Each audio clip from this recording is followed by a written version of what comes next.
Sharpologist.com. Shavers, especially those new to using old-school products, can struggle with getting the right amount of water in a shave brush for that perfect lather. There can be a frustrating amount of variables: the type of hair in the brush, the size of the knot, the ingredient makeup of the shave cream or shave soap to be lathered, and the mineral content of the water, just to name a few. I've been tinkering with the problem over the past few months, and I think I've come up with a method of getting, or rather keeping, the correct amount of water in a shaving brush for a better lather. It seems to work with just about any kind of brush and cream or soap.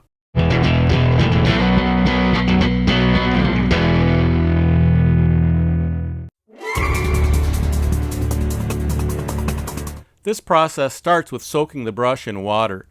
Most shavers do this anyway, but if you're one of those people who just hold a brush under running water, go ahead and plop it in a sink full of warm water. How long you soak partly depends on the type of hair your brush has. Badger and synthetic may not need much time, while boar or horse may require a bit more. You'll have to experiment a bit to find the best time for you and the brush you're using. Start with about 1 minute and adjust accordingly. Here's the part that trips up a lot of people, particularly beginners. After soaking the brush, most shavers have learned to drain most of the water out of the brush. The concept is there, but the execution is sometimes flawed, or at least inconsistent. A common suggestion is to let the brush drain, then give it a couple shakes or a flick of the wrist to remove the excess water. But here's the rub. Flicking the wrist forces too much water out of the innermost portion of the brush where water and cream or soap mix most effectively for the best lather.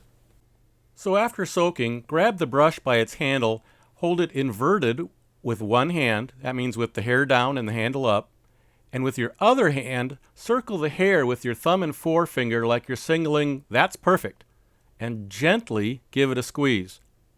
Where you do this on the brush depends on the type of brush.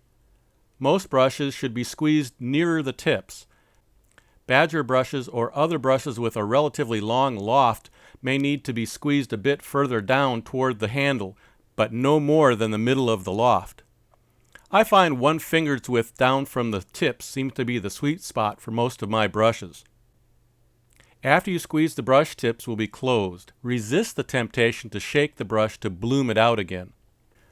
I've advocated this next bit by itself for the past 10 years. After the squeeze, return the brush to the upright position with the handle down and the tips up. If you're loading the brush from a squeeze tube of shave cream, plop an almond-sized amount slightly into the brush. If you're loading from a tub of shave soap or cream, spin the brush into the tub, pressing down slightly in an upside-down manner to load the brush. This keeps the water in the brush's breech, and the soap or cream creates a kind of barrier so it doesn't release water too soon while building the lather. I suggest initially building lather in a bowl or mug, even if you're normally a face latherer, because I think it's easier to determine if there's still too much water.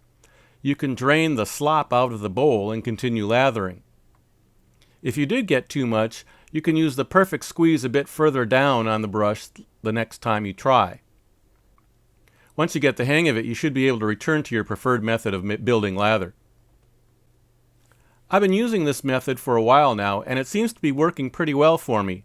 The lather initially looks pretty foamy, like there's too much water, but as I work it, the lather starts mixing more, and I can get to that yogurt or meringue consistency in no time.